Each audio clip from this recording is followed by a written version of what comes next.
This is your before and after story. Prepare for an incredible career in nursing.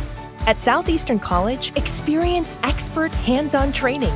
Learn real-world skills in our professional lab and simulated settings. And train for opportunities as a practical nurse, registered nurse, or career advancement with our RN to BSN program. At Southeastern College, your future is bright. Visit sec.edu to get started. To listen ad-free, visit cinspod.co/subscribe. Starting at $2.99 a month, you'll also get access to our exclusive bonus content episodes when you join through Patreon or Apple subscriptions. Thanks for supporting the show. Many of us are gathering with family this time of year, but unfortunately, many families will be facing the holidays with an empty seat at their table. Some families have been waiting for decades for answers. This time of year, we're making it a tradition to highlight several cases that seem like they need additional coverage in the hopes that someone somewhere can provide the tip that leads authorities to solve these cases. We're keeping the families of these missing people in our thoughts, and we hope they can find peace while missing their loved ones.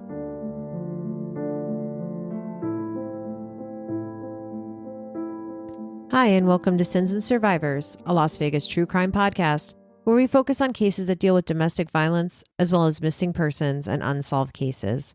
I'm your host, Shaun, and with me, as always, is the one and only John. I am the only John in the room. In this week's episode, we will be discussing the unsolved disappearances of 7 people: Tina and Bethany Sinclair, Dawn Michelle Holt, Marcus Oubre, Tyler Christensen, Patrick Carnes, and Everlyse Cabrera. Their loved ones are desperately searching for answers, and we will share what you can do to help. The first case that I wanted to share with everyone is the story of Tina Sinclair and her daughter Bethany. Around February 3rd of 2001, Tina, who was 34, and her daughter Bethany, who was 15, vanished from their home in West Chesterfield, New Hampshire, under suspicious circumstances. They lived in a remote riverfront house owned by Tina's boyfriend, Eugene Van Bowman, who was 42 years old at the time. Tina was a home nurse who had recently completed cosmetology school and was planning to open a hair salon, and she was last seen at work on February 2nd, 2001. Bethany was a sophomore at Keene High School and was last seen that very same day after going out on a date to the movies with her boyfriend.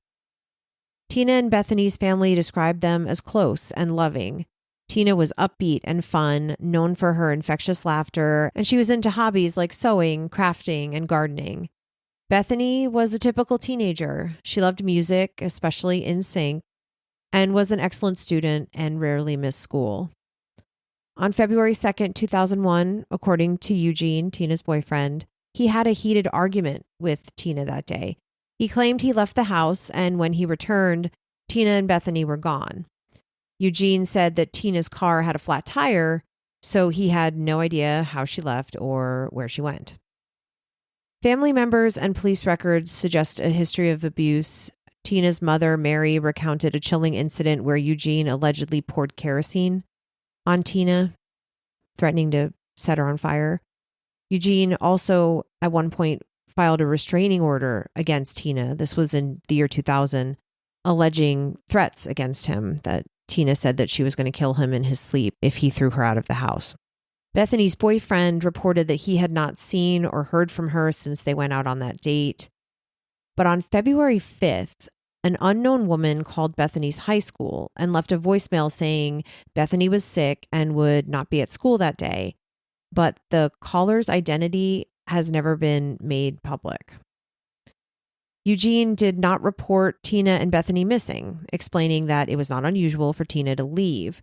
However, her family found it alarming that Tina had left her car, nearly all of her belongings, and even their pet cat behind. They all agreed that it wasn't unusual for her to leave, but it was unusual for her not to reach out to her family about what was going on.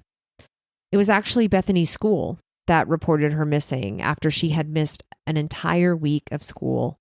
And at that point, an extensive investigation into the disappearance started. The home and the surrounding property, including nearby Connecticut River, were thoroughly searched with helicopters, divers, and cadaver dogs. Authorities ruled out the possibility that Tina and Bethany had taken a taxi or a bus or rented a car. And despite these extensive searches and media coverage of the disappearance, no solid leads emerged. Notably, Tina's credit cards remained unused and she never cashed her paycheck. Investigators noted that a significant amount of their clothing was missing from the home, an amount that would have been too much for them to just carry if they were walking away on foot. Tina and Bethany's family tried every avenue to locate them. They printed flyers, they held vigils, they hired private investigators, and at one point even worked with a psychic, but no solid leads ever materialized. Mary, Tina's mom, told the Boston Globe, "It's been pure hell. It's starting to feel like they're probably dead, and I almost think that they are." Now, about Tina's boyfriend, Eugene, he had a serious criminal history. In December of 2000, just a couple months before Tina and Bethany disappeared, he was charged with sexually assaulting an 8-year-old girl. And he was instructed not to contact the alleged victim or a minor with the initials BS, which local reporters believe meant Bethany Sinclair, Bethany. Family members speculated that this arrest, this charge, could have fueled that argument that Tina and Eugene had that the day she disappeared. Shortly after the two of them went missing, Eugene pleaded guilty to the crimes and he was sentenced to 2 to 15 years. He was paroled about 2 years later. And based on our research, it appears that he is still alive and is not currently incarcerated and is required to register as a sex offender. In 2014, authorities re-examined the case, searching the Connecticut River and Vernon Dam, which was near where Eugene used to work. They used some updated technology trying to find any trace of the two of them. So while police believe that Tina and Bethany likely died under suspicious circumstances, they've never named Eugene as a suspect, only ever called him a person of interest.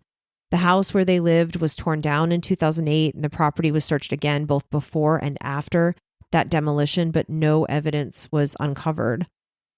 Tina's mother, Mary, and her sister, Sharon, have since passed away, but the rest of the family remains determined to find answers. Tina and Bethany are deeply missed by those who knew and loved them. Tina Sinclair, at the time she disappeared, she was 5'2", 120 pounds. She had blonde hair, green eyes. She has a butterfly tattoo on her right ankle, and she would be 58 years old today.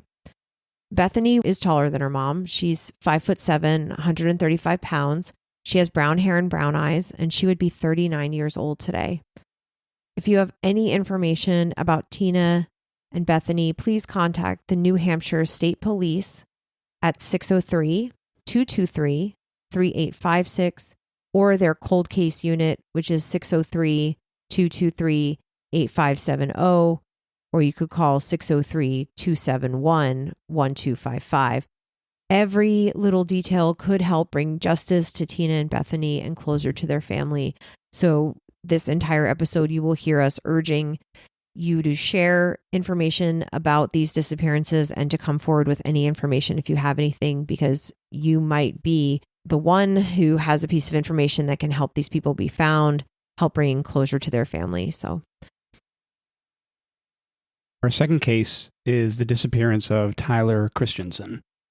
Tyler was born June 2nd, 1999, and he disappeared in 2016 when he was 17 years old, but he would be 25 years old today.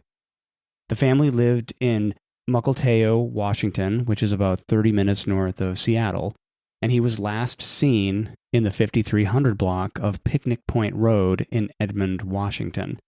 He was a white male, 5'11", 145 pounds. He had brown hair and a buzz cut at the time of his disappearance, and he was wearing a light blue t-shirt and dark blue shorts. He also had a half-an-inch scar on his left ankle. He was homeschooled and was a member of a religious Baptist family, a big family. He had 4 sisters, 2 older sisters, Liz and Emily Joy, and 2 younger sisters, Rebecca and Rachel, so he was right there in the middle. His parents were named Andrew and Karen, And from everything I could read about him, he was a really nice, well-loved kid. He loved hiking. He enjoyed riding his motorcycle. He was very hardworking. He was very creative. He was very handy. He apparently made furniture. His sisters absolutely loved him. I watched interviews with Liz, who was doing a lot of speaking for the family, and it was obvious they really miss him. And there was no history of mental illness. It's not clear what might have caused him to go missing. The situation around his disappearance is that he said he was going to go for a jog about a mile to a church youth group meeting at his church, which was about a mile away in the 4700 block of 166th Street in Mukilteo, Washington. And he never arrived. And it seemed like he never really had planned to go there in the first place. Authorities believe that he left of his own accord and headed south and took a ferry from Kingston, Washington. So that's the Edmonds-Kingston ferry. The last person to see him was someone who picked him up hitchhiking. He was dropped off between Pulsobo and Sheldon, Washington, and said he had asked directions to Sheldon, Washington. He said he was going hiking at Olympic National Park. This all happened on the night he disappeared, so he headed south, made it to the ferry on foot, and then got a ride on the Kitsap Peninsula on his way to the Olympic Peninsula. Sheldon is about 80 miles from Mukilteo, and it is very much near the Olympic National Forest, so what he said to that person who gave him a ride that he was going hiking in the Olympic National Forest seems to make sense. On May 13th, 2016, just about 2 weeks later, Tyler's backpack was found near the High Steel Bridge. It contained a pair of sweatpants and a few untouched food items, as well as a couple of used emergency foil blankets. And there was a ferry ticket receipt confirming that he had indeed taken the ferry over to the peninsula on April 19th, the night he went missing. The High Steel Bridge is one of the largest and highest suspension bridges over a ravine in the country. It's about 420 feet above the southern part of the Skokomish River, and there have been numerous deaths at that bridge in the past. It's a well-known area where people get tempted to hike down to the river area, but it's not safe, and currently all of the trails are closed, but at the time, the trails were not closed. So one of the theories that people have put forth is that he tried to hike down and might have fallen into the water, and it's a fast-moving river, so he could have just been swept away. And that has happened several times. There was an interview with a police officer who said that it's a well-known place where 3 or 4 times a year people attempt to hike those trails, even though they're closed now, from that suspension bridge and end up slipping and falling and often dying. So unfortunately and tragically, his older sister, Emily Joy, died by suicide on June 4th, 2018, 2 years after his disappearance, and 2 days after his 19th birthday. She was only 21 years old. And there have been no updates in a long while on the Find Tyler website. The page hasn't had any updates since 2021, but of course his family has never given up hope that he'll come home. There has been some work to age progress his photo, and we will share that, but the family has no idea why he would choose to run away. There was no history of mental illness, and the case remains unsolved. If you have any information about Tyler, his whereabouts, or what might have happened to him, please contact the Snohomish County Sheriff at 425-407-3970. The next story that I wanted to share is about the disappearance of Dawn Michelle Holt. On April 25th, 1996, 20-year-old Dawn Michelle Holt was last seen at the Howard Johnson's Motel in Waldorf, Maryland. She had been staying with her sister in Florida, but returned to Maryland to visit her estranged husband and their 2 young children. That day, she contacted her husband to arrange a meeting for her to visit with the kids, but she never arrived and has not been heard from since. Dawn's mother reported her missing on June 12, 1996, approximately 8 weeks after her disappearance. At the time she went missing, Dawn was 5'4". She weighed 110 pounds and had blonde hair and hazel eyes. She has a scar above her left eye, a small tattoo of a bird on her left wrist, and a heart tattoo with the name Sam on her right shoulder. Her navel is pierced, and she had previously fractured her collarbone. She was last seen wearing a large red winter jacket and white sneakers, size 8.5. According to her family, Dawn had occasionally dropped out of sight before, but never for that long. Authorities suspect foul play in her disappearance, but her former husband is not a suspect. Despite ongoing investigations and tireless and passionate work by the Light the Way Missing Persons Advocacy Project, Dawn's case remains unsolved. The Maryland State Police continue to seek information that could lead to answers. Anyone with information is urged to contact the Maryland State Police La Plata Barrack Duty Officer at 301-392-1200 or the Maryland State Police Homicide Unit at 410-290-0050, and all callers can remain anonymous. Dawn's family continues to seek closure and justice. A Facebook page, Justice for Dawn Michelle Holt, has been established to raise awareness and gather information. We hope that by sharing this information and Dawn's photos, we can help bring her home and provide her family with the answers they have been seeking for nearly 30 years. The next case we wanted to highlight is the disappearance of Patrick Francis Carnes, whose nickname was Pat. He was an 86-year-old World War II veteran who had served in the Navy in the Solomon Islands in the South Pacific between 1942 and 1946, and who at the time lived in Reno, Nevada. He was born on January 30th, 1925 in Cleveland, Ohio, and had a dog named Lucky. Lucky is a brown Akita mixed breed dog who was slightly overweight then, weighing between 80 and 100 pounds, and Patrick never went anywhere without him. Pat was proud, active, adventurous, and especially considering his age. He was retired and widowed, but very, very independent. He was 165 pounds, 5'11", fit and excellent health, and he didn't have any signs of cognitive decline. In early April of 2011, when Pat was 86 and Lucky was 8, the two embarked on a road trip coming from Toledo, Ohio, where he had visited family. He was there looking at retirement communities and considering moving there to be closer to his family. They took the trip in Pat's 2005 Subaru Forester and planned it such that he'd get back to Reno on April 14th. On April 13th, they were heading home after driving nearly 1,800 miles together.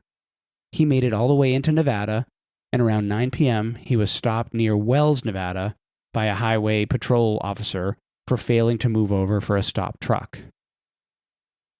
He told the officer he was planning to stop in Elko to get some sleep, and that was only about 50 miles further than Wells on Interstate 80, and that road at that time of night is very heavily traveled by long-haul truckers. In fact, he told the officer that he was following a particular truck saying, "I'm following this truck, he'll get me there."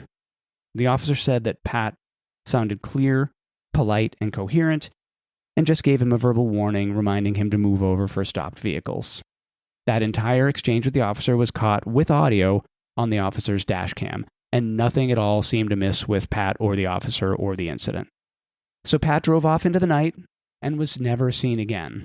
Sometime between 9 p.m. and 6 a.m. that next day, both Pat and Lucky just disappeared. There's no evidence he ever stopped to rest, no records of a hotel stay in Elko, no sightings of his car on the side of the road in the area, nothing.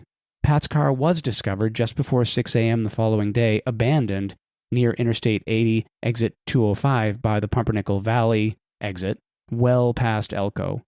Neither Pat nor Lucky were anywhere to be found. The car was about 150 miles past where he was stopped by the highway patrol. The car was high-centered on some sagebrush, meaning that he somehow drove his car onto the sagebrush so the wheels no longer touched the ground, so he couldn't drive it away. And it was facing the interstate, leading the police to think that there might have been an accident.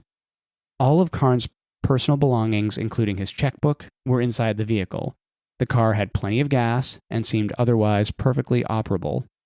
There were no indications of a struggle, and there was a single set of footprints leading away from the scene. The car also was found on the eastbound side of the road, and Pat would have been traveling west to get home, so they thought he might have turned around for some reason. That exit on the highway is only 4 hours from Reno, so it didn't make a lot of sense that he would have realized that he had passed Elko and turned around. That way he would have had to backtrack 85 miles just to get to Elko. He had a limp in one leg, so his family feared he wouldn't make it far in the desert, even though it's not very hot at that time of year in that area. He also typically used cash and had no credit cards, making him almost impossible to track. In a weird coincidence, this exact same exit off Interstate 80 was the location where another person named Judith Casita's vehicle was discovered after she disappeared in 2006. There's no evidence the cases are related in any way, but it's a really weird coincidence. Authorities launched a search for Pat, but he and Lucky weren't found. Several theories have been put forward, such as the typical wandered into the desert theory, possible foul play, of which there's no evidence, maybe an medical episode causing him to lose control of the car, and possibly after he turned around at exit 205 to go back to Elko, or maybe he lost track of how far he'd come. Pat was wearing a tan jacket, a blue plaid shirt, tan or beige pants, tan canvas shoes, and a Toledo Mud Hen baseball hat. He has gray hair, blue eyes, and wears glasses, and he would be 99 years old today. The podcast Where Are They covered this case in great detail, and to hear a more in-depth description, we really recommend that you listen to that episode. We'll share that link in the show notes. Anyone with any information is asked to contact the Humboldt County Sheriff's Office at 775-623-6419. This next case is a story of a recent disappearance and another case that I learned about because of the incredible work of Light the Way. 37-year-old Marcus Oubre was last seen on video at a Walmart near the Louisiana State University LSU campus in Baton Rouge, Louisiana, around 9:30 p.m. on August 23rd, 2023, so almost a year and a half ago now. That evening, Marcus reportedly told others he was going away for a few days before leaving in his white 2006 Honda Accord with Louisiana license plates. Later that night, at approximately 11 p.m., his vehicle was discovered crashed and abandoned near Louisiana Highway 3213 and the Veterans Memorial Bridge in St. John the Baptist Parish. Authorities believe Marcus was driving at the time of his accident, but he was not at the scene when officers arrived. His family officially reported him missing on August 27, 2023. Despite investigations by the East Baton Rouge Parish Sheriff's Office and the St. John the Baptist Parish Sheriff's Office, his whereabouts remain unknown. The mother of Marcus's teenage daughter, Shaun, gave an interview to the Sipping on Some Crime podcast in March of 2024. We'll have a link to that in our show notes. During the interview, Shaun told host Aaron Reed that while Marcus's car was found, his wallet, his keys, and his phone have not been recovered. Police have also not made the images or the video from the Walmart public at this time. So even though there is video images of his last known moments, the police have not released that to the public. Efforts to locate Marcus have been extensive. Lamar Advertising of Baton Rouge donated billboard space across the city to raise awareness about his disappearance. These billboards highlight his case in hopes of generating new leads. Marcus's daughter, Shania, described him as a deeply religious man who always carried his Bible and was known for his generosity and dedication to his family. She shared how he consistently made efforts to spend time with her, driving 8 hours each year to visit her on her birthday and also during the summer. He is everything to his family. Shaun shared that Shania was extremely close to her dad, and the two of them enjoyed baking and dancing together. We will share a video that 15-year-old Shania made this summer on the 1-year anniversary of her father's disappearance. Marcus is described as an African-American male, 5'7", weighing 200 pounds, with short black hair and brown eyes. He is missing an upper right molar or premolar. His family continues to search for answers and is urging anyone with information about his disappearance to come forward.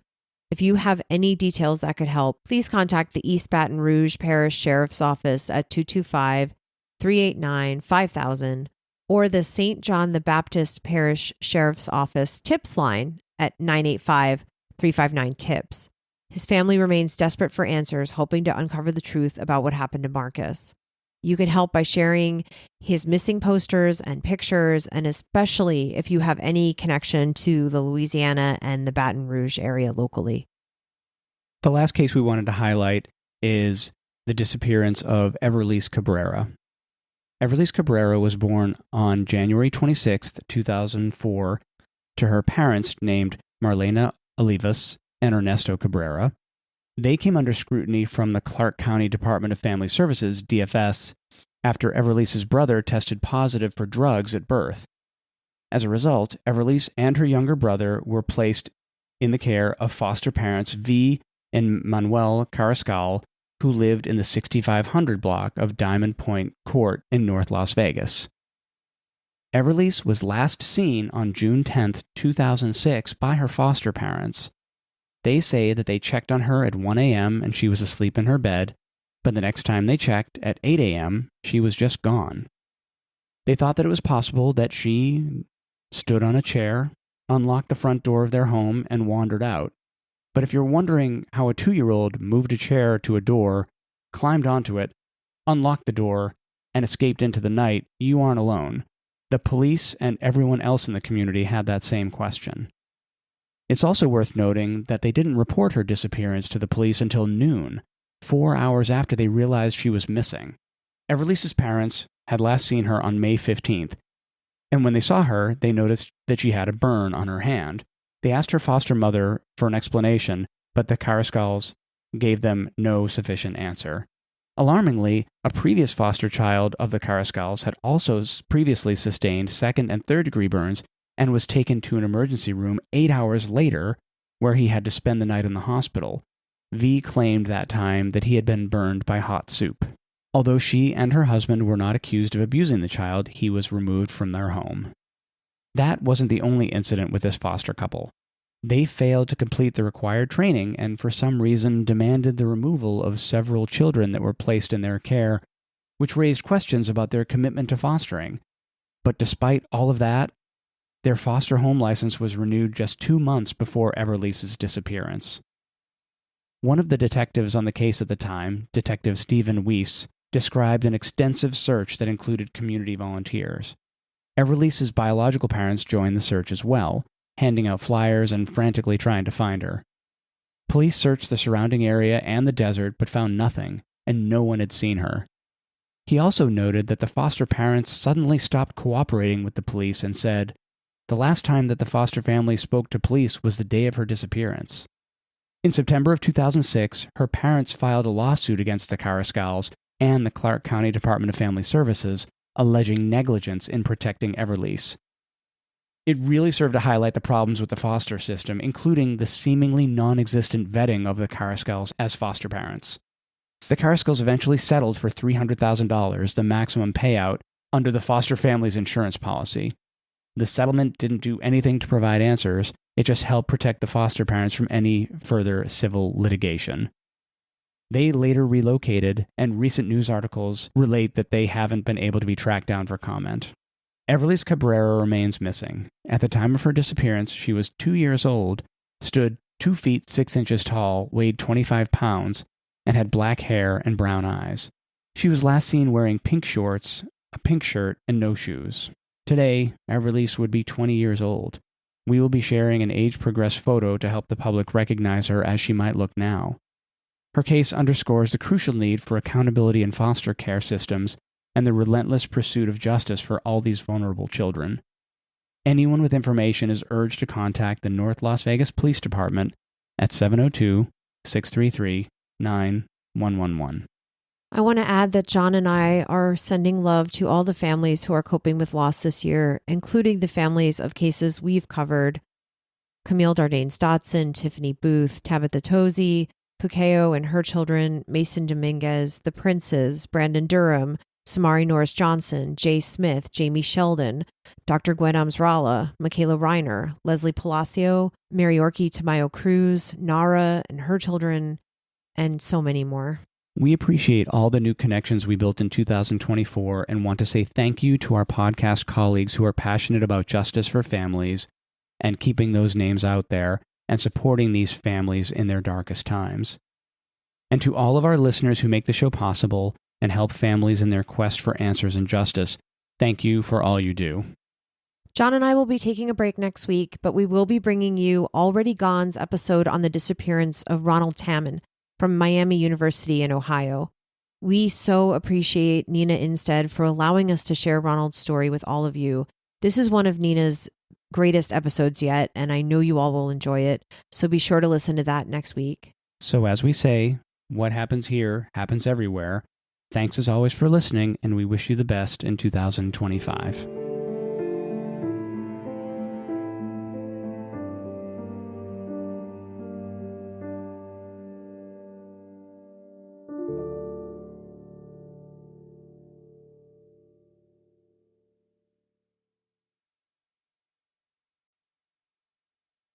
Thanks for listening.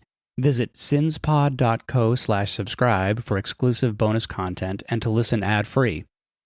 Remember to like and follow us on Instagram, Facebook, TikTok, and Threads at Sins and Survivors.